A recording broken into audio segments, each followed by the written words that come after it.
Hey guys, what's going on? It's Gunnar here. I hope you're having an awesome day. But today's video, I want to talk a little bit about late season food, how to attract deer late season, and how to benefit them so we can have healthier herds, bigger deer, and more successful hunting. So first and foremost, if you know me at all, you follow me online, you follow the channel, you support the movement, you know that I don't believe in easy or quick because easy never pays well. Hard work, dedication, passion, success is earned. And that's no different than how I built my success in hunting whitetails and killing good quality deer and managing herds for the better. This isn't quick, this isn't easy. But does it work? Yes, 100%. It works. And if you take what I'm teaching you and you apply it, you don't have to use all of this. Deer hunting and land management isn't a cookie cutter format. These things are applicable to different properties, different styles. Every property is different. Now, if you can take one thing or two things or a handful of things and apply them to your land and they help you, that's what I'm after here. This isn't end-all be-all strategies. There's different ways and strategies to approach every single different property, but there's overlapping tendencies that work on all. I'm not saying you have to use one thing or another, but apply some of these things on your property and they will help you and benefit your hunting. So jumping right in here with late season food how-to, I built my late season herd based around quality food sources. Now, contrary to popular belief, everyone thinks that food plots or standing crops is the way to build a late season herd. That's not it. Deer feed based on nutrition, not based on flavor or taste like us humans. Deer don't prioritize how something tastes versus what nutritional value it brings to them and their bodies. Deer are focused on surviving out in the wild in nature where it's brutal. It's tough living out here. They don't base decisions on their feelings, on how something tastes or looks. They feed based on nutritional benefit they get from something. So your main focus and first priority needs to be native regen, woody browse, forbs, forages, things like this that make up over 50% of a deer's diet. We can worry about the standing crops and the food plots after the fact. That's all supplemental. We need to attack the foundation of this cake before we tackle the icing on top and the sprinkles, because that's what supplemental food is. The base and the foundation of your cake is always going to be native regen, woody browse. Deer prioritize easily digestible, familiar forms of nutrition and food when things get hard, especially in the winter time. There's a reason every deer biologist tells you not to feed deer corn in the middle of winter, because it's hard to digest, it has very little nutritional value, it causes bloating, and it actually will kill more deer than it helps. Now, it's a different story if there's been corn that they've been feeding on here and there year round, but when you implement a completely foreign food source, you're gonna kill deer that way. That's why if you go to northern Wisconsin and you dump a pile of corn out where deer haven't fed on corn in months, you're gonna kill and harm more deer than you are gonna benefit them. So back to the base of your cake, native regen, woody browse, briars, forbs, forages. We need to focus on habitat management and timber management. Now, this doesn't just benefit deer nutritionally and with food value, this also benefits the cover aspect of it. As you can see behind me, this used to be a big mature aspen stand that we virtually clear cut.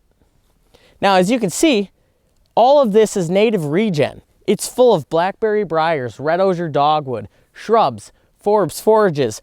There's goldenrod in there. Deer are edge creatures. They're staging back behind this edge feathering of popple that we cut.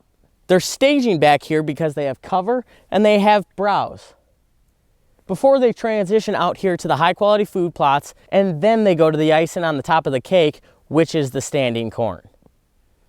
So what I want you to focus on is that's the last priority here. Food plots and standing corn or grain of any sort is last priority. We need to focus on habitat. Focus on the 50% versus the 10 and 15 and 20%.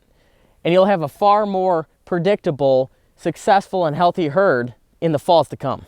There's a reason deer are hitting brassica, rye, cereal grains, alfalfa fields early in the fall because they're full of nutritional value, they're easily digestible, and that's what they're prioritizing at that time. Guys, it's Gunnar. Look, if you like the video, like what you're seeing, but you still need more help, shoot me a message. I'll help you with whatever you need. I got your back for life. Now let's get back to the video.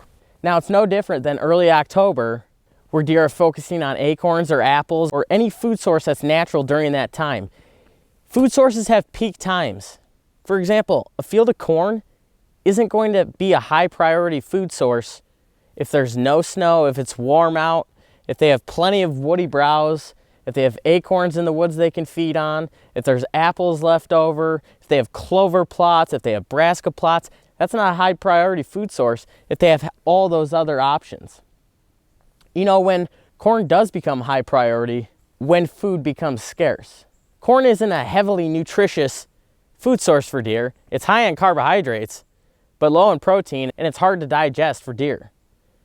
That's why it's prioritized last, late into the winter, when food becomes scarce, when there's less and less of that high nutritional value, that high priority food available. So is standing grain like corn beneficial to have? Yes, it can help deer get through those last few weeks of winter, but that's not priority. A food plot of corn should not be your priority and main focus to keep deer healthy through the winter. Because like I said, it has a very low nutritional value for deer. It's hard to digest. I would much rather see somebody plant a food plot of rye or clover ahead of corn. So that's what we want to remember when it comes to late season food source and food sources in general is deer feed based on nutritional value. Not based on flavor, not based on looks like us humans. Deer feed based on nutrition. They understand what their body needs and they focus on feeding on the vegetation and food sources that give them that. So a high protein, high water content, easily digestible food plot like I've got here, brassicas, turnips, rape, rye. We've got some forage peas in here. Those are mainly gone at this point. But those brassicas, the radishes, the rye, those are high quality food sources at this time because they're so nutrient dense and they're very easily digestible for deer. So those are high priority at this time. So my food plots and my native regen and woody browse is all I need to take care of these deer throughout the winter. And then the standing grain is just the icing on the cake. So what you want to do is you want to approach it from the bottom to the top. If you're building a house, you're not going to build the roof first. You're going to build the base, a good strong foundation, and then we're going to work up. So over 50% of a deer's diet is native regen, woody browse, forages.